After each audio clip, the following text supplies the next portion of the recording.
Thank you, Mr. Chairman. Good morning.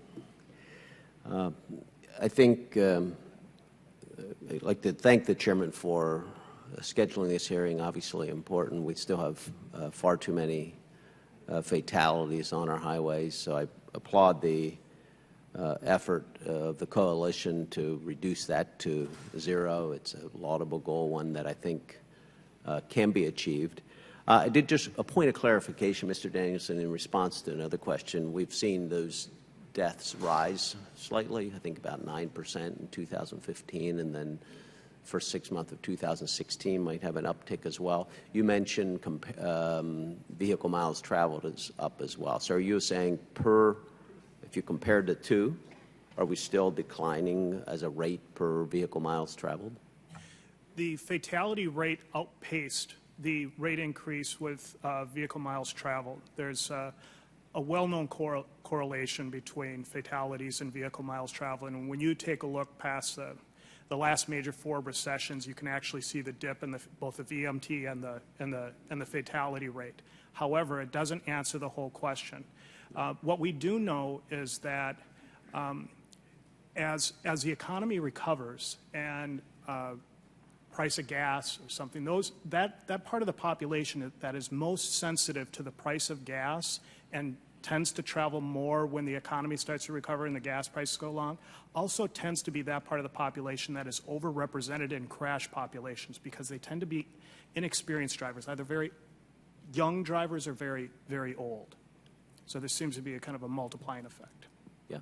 Of all of the initiatives, I guess, or things on the horizon in regards to improving or decreasing the fatalities, I think autonomous vehicles obviously has a lot of promise, and I know technology already is being used. But I think it's important as that develops over the next number of years and decades that I think we're going to need a federal standard, and we're seeing activities from states to develop standards as well. So the federal standard, I believe, your agency will be responsible for the standard. Am I right on that? Yes, sir. And can you describe what steps NHTSA is taking internally to prepare to serve as that federal entity to regulate autonomous vehicles? Yes, sir. First of all, I'd like to point out that we've taken nothing off the table with regards to a future governance structure. But what we do believe is as this technology develops, we want to use the right tool for the right time. And we believe that the Federal Automated Vehicles policy that we released last year was the right tool in that it provided the world's first national framework for the safe testing and deployment of automated vehicles, which was designed to discourage a patchwork of state laws with respect to vehicle performance and safety, but at the same time was adaptive enough to leave room for market innovation. And as we go forward, we're going to collect more information that will be necessary for future actions relative to a future governance structure.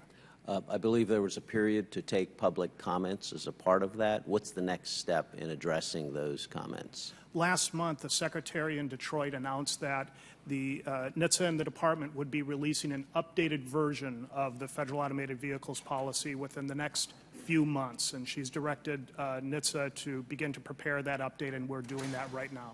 So when can we expect that? The time frame was the next few months. She announced that last month. Okay. Thank you. I yield back.